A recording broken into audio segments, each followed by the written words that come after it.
Hello po sa inyo. Sangla update po tayo sa Palawan Pawn Shop.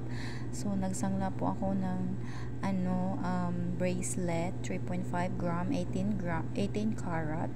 So yung appraisal value po nila ay 11,550.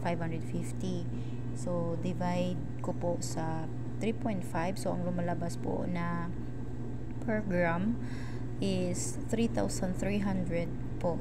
So yun po, masaya po ako kasi tumubo po ako kahit konti kasi po nabili ko po yung bracelet ko po last April. Ito po yung receipt niya, last April 2024. So yun, nabili ko ng 10% discount, so 11,100 plus po.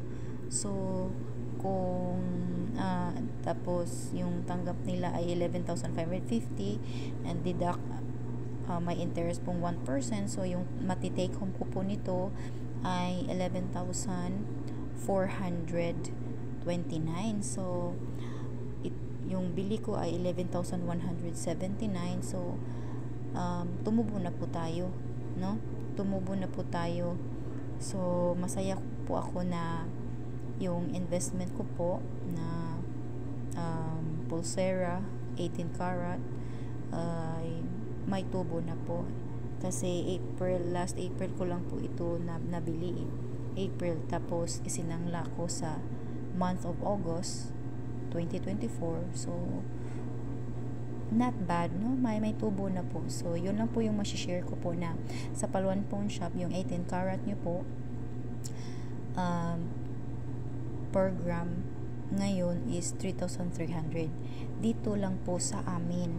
So hindi ko po alam sa ibang lugar or sa inyo dyan kung magkano na po yung sangla nila sa 18 karat, pero dito po sa amin, sa lugar namin ay 3,300 na po yung yung per gram nila sa 18 karat. So share ko lang po sa inyo yun na tumubo na po ako kasi last April pa lang ko po iyon nabili itong bracelet na to, tapos sinangla ko sa August ngayong month of August, ito yung tanggap. So may tubo na po. So how much more po na sa susunod po na taon, baka mas malaking tubo na po yung matatanggap ko po. So napakaganda pong mag-invest ng gold. So yun lang po yung masishare ko. Salamat po sa inyong lahat at ingat po kayo at God bless. Thank you. Bye-bye.